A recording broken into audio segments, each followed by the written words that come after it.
ท่านผู้ชมที่เคารพในท้ายที่ผ่านมากระทรวงเกษตรกรรมและสิ่งแวดล้อมในจัดกองประชุมระดับสูงเพื่อในสถานการณ์สร้างความเข้าใจ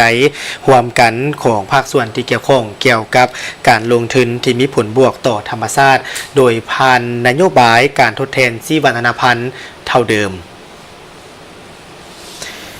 กองประชุมระดับสูงเพื่อในสถานการณ์สร้างความเข้าใจร่วมกันของภาคส่วนที่เกี่ยวข้องเกี่ยวกับการลงทุนที่มีผลบวกต่อธรรมชาติโดยการเป็นประธานของทานปริญญาเอกลินคำดวงสวรรค์รัฐมนตรีกระทรวงเกษตรกรรมและสิ่งแวดล้อมมีหัวหน้าห้องการจากธนาคารพัฒนาอาซีหรือ ADB ประจำลาวมีที่ปรึกษาทางด้านการพัฒนาลุ่มแม่น้ำโขงสถานทูตอังกฤษประจำลาวพร้อมด้วย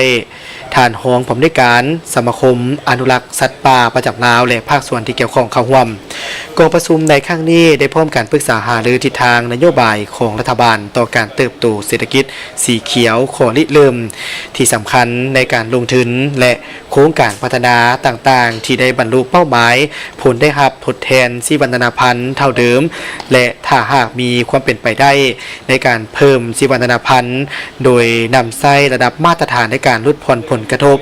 การพันขยายการปฏิบัตินโยบายนี้จำเป็นต้องได้มีการปฏิบัติตามดำรัสเพื่อเป็นแนวทางในการดำเนินการพร้อมกันนั้นได้ยกให้เห็นถึงสิ่งท้าทายในการสร้างความสมดุลระหว่างการเติบโตทางด้านเศรษฐกิจกับการปกปักรักษาสิ่งแวดล้อมโดยกล่าวถึงผลกระทบที่อาจจะเกิดขึ้นต่อความหลากหลายของชีวพันธุ์และชุมชนที่อยู่อาศัยอยู่ในเขตชนบทหากปราศจากเครื่องมือและกลไกที่เหมาะสมท่านรัฐมนตรียังได้เน้นถึงความมุ่งมั่นของรัฐบาลสาธารณรัฐประชาธิปไตยประชาชนลาวภายใต้ยุทธศาสตร์การเติบโตสีเขียว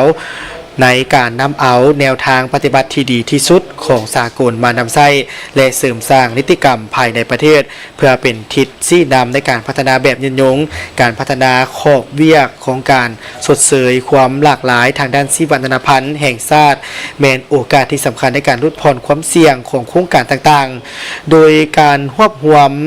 พันธะทดแทนการกำหนดเป้าหมายเพื่อการกำหนดเป้าหมายพื้นที่บุริมสิทธิ์ที่สำคัญและการสร้างผลได้รับที่สามารถวัดแทกได้ในด้านความหลากหลายของชีวพันธุ์โดยผ่านการจะตั้งปฏิบัติด้านเฉพาะด้านแนวทางการปฏิบัตินี้แมนจะได้รับการสนับสนุนจากการติดตามกฎกติกาที่เข้มงวดและการคุ้มครองแบบการปรับตัวโดยได้รับการยืนยันความมุ่งมั่นเพื่อสนับสนุนความพยายามเหล่านี้โดยภายใต้การชี้นำของรัฐบาล